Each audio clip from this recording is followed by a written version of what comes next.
नमस्कार दोस्तों, अगर एक दिन आपका डॉक्टर आपसे कह दे कि आपकी दोनों किडनियां फेल हो गई हैं और आप कुछ ही दिनों के मेहमान हैं, तो कैसा लगेगा? आपकी दुनिया उसी पल में सिमट जाएगी, दिमाग काम करना बंद कर देगा, बेहद डर लगेगा, परिवार के लोगों का चेहरा सामने घूमने लगेगा, ट्रांसप्लांट, इलाज, पैसों का जंजाल सब दिमाग में घूमेगा, एक ही पल में जीवन रुक सा जाएगा। लेकिन 35 वर्ष की उम्र में जब एक संत को पॉलिसिस्टिक किडनी डिजीज यानी पीकेडी हुआ और डॉक्टर ने उनसे कहा कि आपकी दोनों किडनी फेल हो चुकी हैं और आपके पास ज्यादा से ज्यादा 4 से 5 बरस बचे हैं जीने को, तो उस संत ने मुस्कुराकर कहा कि डॉक्टर साहब, बीमारी तो शरीर को हुई है, मन को नहीं, और मेरा मन तो राधा रानी के चरणों में है। उन्होंने एक किडनी का नाम राधा रखा और दूसरी का कृष्ण, और बोले जब दोनों मेरे भीतर हैं तो रोग मेरा क्या बिगाड़ लेगा। आज डेली उनका डायलिसिस होता है, काफी पेनफुल प्रोसेस है, पर इतनी विकट परिस्थितियों में भी वो टूटे नहीं बल्कि और मजबूत हो गए।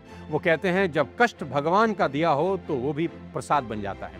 आज बात करेंगे इस देश के सबसे चर्चित और पूजनीय संत पूज्य प्रेमानंद गोविंद शरण महाराज जी की, जिनका आश्रम वृंदावन में है, एक ऐसा स्थान जहां हवा में भी भक्ति खुली है, जहां हर गली, हर दीवार, हर पत्ता राधे राधे कहता है। अभी कुछ दिन पहले मुझे वहां जाने का सौभाग्य मिला। जब मैंने पूज्य प्रेमानंद जी महाराज को सामने से देखा तो ऐसा लगा जैसे वृंदावन उनके भीतर सांस ले रहा हो, और जब उन्हें सुना तो ऐसा लगा जैसे खुद वृंदावन बोल रहा हो। अर्थ जब बढ़े तो इंद्रियों पर विजय प्राप्त करने की चेष्टा करें, और जब अर्थ नहीं होता तो इंद्रियों को समन करने की चेष्टा करें भगवान के नाम बल से। उनके शब्द बांसुरी की धुन है, उनका मौन मृदंग की थाप है और उनकी आंखें स्वयं श्री कृष्ण का प्रतिबिंब।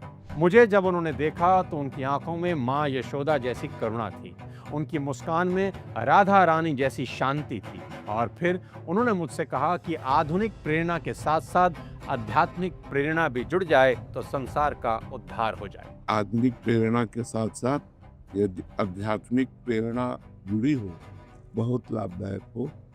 जब उन्होंने मेरी किताब खोली तो जो चैप्टर उनके सामने था वो भगवान राम पे समर्पित था, जिसमें लिखा था कि देव देव आलसी पुकारा, और उन्होंने मुझसे कहा भी कि हमको आलसी कभी नहीं होना चाहिए। देव देव आलसी पुकारा, ये तो थोड़ी बात। कभी न भूलने वाले पल थे वो कथा नहीं सुनाते, वो प्रेम जगा देते हैं। उनकी वाणी से जब शाम निकलता है तो ऐसा लगता है जैसे स्वयं कान्हा पुकार रहे हैं। जब वो कथा कहते हैं तो समय ठहर जाता है।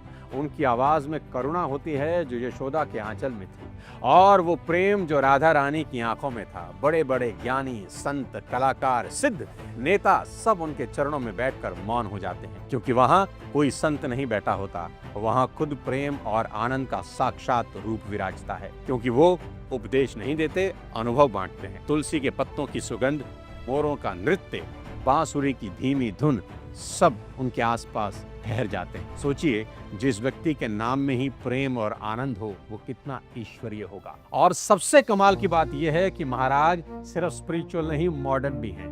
वो सिर्फ आश्रमों में ही नहीं बल्कि सोशल मीडिया पर भी उतने ही लोकप्रिय हैं। 2020 के बाद उनकी मधुर वाणी सोशल मीडिया के माध्यम से पूरी दुनिया में गूंज उठी। विराट कोहली, अनुष्का शर्मा जैसे सितारे भी उनके दर्शन को वृंदावन पहुंचे, और ये भी कहते हैं कि विराट कोहली का जीवन महाराज से मिलने के बाद बिल्कुल बदल गया। उनका रनों का सूखा खत्म हुआ और फॉर्म वापस आ गई। आज उनके यूट्यूब चैनल पर 15 मिलियन से ज्यादा सब्सक्राइबर हैं, इंस्टाग्राम पर 35 मिलियन से ज्यादा फॉलोवर हैं, और वो भी तब जब वो अपने वीडियो में कोई चमत्कार नहीं दिखाते, ना कोई फ्लैशी एडिटिंग, ना ड्रामेटिक बैकग्राउंड, बस सरल सीधे शब्द और गहरी सच्चाई। उनके वीडियोस वायरल होते हैं लेकिन उससे भी ज़्यादा वैल्यूएबल होते हैं। वो कॉम्प्लेक्स सवालों को इतनी प्रेम से समझाते हैं कि सुनने वाले को लगता है जैसे स्वयं भगवान उत्तर दे रहे हों। शायद ही पूरी दुनिया में कोई दूसरा स्पिरिचुअल चैनल ऐसा होगा जिसकी इतनी विशाल और इतनी सच्ची फॉलोइंग हो। इस सब की शुरुआत हुई आज से कोई 56 बरस पहले। साल था 1969। कानपुर के पास एक छोटे से गांव के एक साधारण ब्राह्मण परिवार में एक बालक का जन्म हुआ। नाम रखा गया अनिरुद्ध। 5 साल की उम्र जब बच्चे खिलौनों में खोए रहते थे, अनिरुद्ध घंटों रामायण और गीता सुनते। एक ही सवाल मन में गूंजता, जब इस संसार क्षणभंगुर है तो मेरा सच्चा साथी कौन है? और उत्तर मिला कि मेरे तो गिरधर गोपाल, दूसरा न कोई। वो मंदिरों की सफाई करता था, कभी आरती में दीप थामे, कभी ठाकुर जी को नए वस्त्र पहनाते। और फिर आई वो चमत्कारी रात जब मात्र 13 वर्ष की उम्र में उन्होंने परिवार, सुख सुविधा सब छोड़ दिया और सिर्फ एक चीज चुनी, कृष्ण। रात के कोई 3 बजे थे, गांव सो रहा था। एक बालक प्रभु प्राप्ति की ज्वाला लेकर अपनी नियति की ओर चल पड़ा। उस दिन माँ रोई, पिता रोए, पर उस बालक की आंखों में ऐसी शांति थी जो किसी साधक को वर्षों की तपस्या से भी नहीं मिलती। जब दुनिया मोह में उलझी थी, वो मुरली की पुकार में खो गए। गुरु की सेवा में उन्होंने खुद को मिटा दिया, दर्द में भी मुस्कुराए और पहुंच गए काशी, जहां गंगा बहती है। वहां अनिरुद्ध महाराज ने साधना को जीवन बना लिया। गंगा स्नान, ध्यान और भिक्षा, यही थी दिनचर्या। भोजन मिले तो भी भजन, ना मिले तो गंगा जल पी के भी संतोष और भजन। लोग कहते ये बालक पागल है, वो मुस्कुराकर कहते अगर ये पागलपन भगवान के लिए है तो मुझे ये पागलपन मंजूर है। एक दिन उन्होंने रास लीला देखी, राधा कृष्ण की वह लीला जिसने उनका जीवन पूरी तरह बदल दिया। रास लीला के संचालक ने कहा, बाबा एक बार वृंदावन जरूर जाना, बिहारी जी तुम्हें छोड़ेंगे नहीं। और यही सेंटेंस उनके जीवन का महामंत्र, गुरु मंत्र बन गया। काशी का बैरागी अब प्रेम के धाम वृंदावन की ओर चल पड़ा और यहाँ उनका मिलन हुआ अपने गुरु श्री गौरंगी शरण जी महाराज से, जिन्होंने उन्हें सहचारी भाव में दीक्षा दी। वो भाव जिसमें भक्त खुद को राधा रानी की सखी मानकर राधा कृष्ण की सेवा करता है।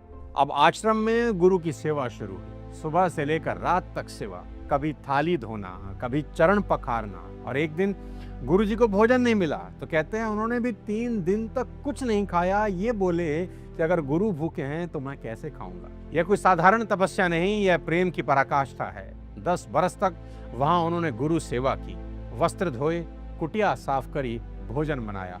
हर कार्य में एक ही भावना कि ये मेरे ठाकुर जी की सेवा है।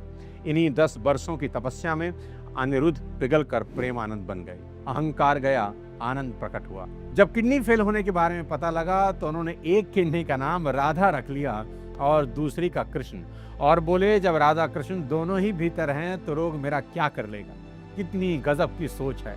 उन्होंने नेगेटिव बात को भी पॉजिटिव में कन्वर्ट कर दिया। यही एक सच्चे संत का कमाल है। महाराज जी खुद बताते हैं कि इस जानलेवा बीमारी का पता चलने के बाद एक दिन वो बर्तन मांज रहे थे, तभी उनके पास एक महात्मा आए और उनसे बोले, अरे महात्मा तू इतना उदास क्यों है। महाराज जी ने उन्हें अपनी बीमारी के बारे में बताया और ये भी बताया कि डॉक्टर ने कहा है कि कुछ ही महीने का जीवन शेष बचा है।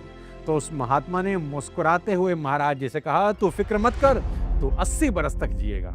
अब कभी भी जब उनकी तबीयत बिगड़ने की खबरें आती हैं तो दुआओं में सभी के हाथ ऊपर उठ जाते हैं। आज प्रेमानंद जी महाराज के लिए सिर्फ हिंदू ही नहीं बल्कि हर धर्म के लोग प्रार्थना कर रहे हैं। कोई मंदिर में दीप जला रहा है तो कोई मजार पर दुआ मांग रहा है। अभी सोशल मीडिया पर एक वीडियो वायरल हुआ जिसमें प्रयागराज के सुफियान इलाहाबादी नाम के एक मुस्लिम युवक ने मदीना में खड़े होकर महाराज जी के स्वास्थ्य लाभ के लिए दुआ की। सारे हिंदुस्तान के बहुत ही अच्छे इंसान ये उनको ये पता चला कि बीमारी हाल में हम घूमे से किसरा से ये दुआ करती। यही तो सच्ची लोकप्रियता है, जहाँ कोई नाम नहीं, कोई धर्म नहीं, बस भाव मायने रखता है। जहाँ धर्म नहीं, मानवता बोलती है।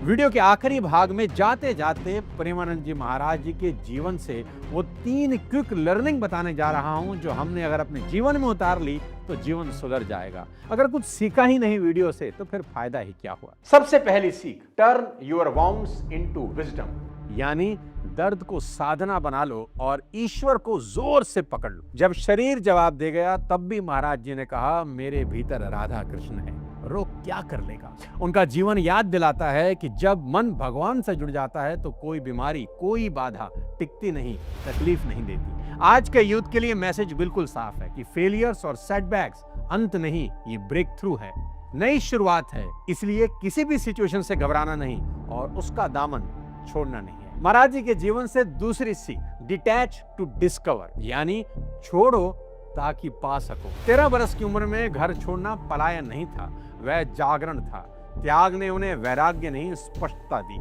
आज की दुनिया में जब सब कुछ पाने की दौड़ में लोग खुद खो जा रहे हैं, महाराज जी सिखाते हैं कि कभी कभी कुछ छोड़ देना सबसे बड़ा पाना होता है। दोस्तों, भगवान राम ने 14 बरस के लिए अयोध्या छोड़ी और जब लौट कर आए तो 11,000 बरस राज किया। इसलिए छोड़ना हमें सीखना होगा ताकि कुछ बड़ा हासिल किया जा सके। तीसरी और बेहद इंपॉर्टेंट सीख, लव बियॉन्ड लेवल्स, यानी प्रेम हर सीमा, हर धर्म से ऊपर होता है। जब मदीना में एक युवक मुस्लिम ने उनके लिए दुआ की तो दुनिया ने देखा कि सच्ची भक्ति की कोई भाषा नहीं होती, कोई मजहब नहीं होता।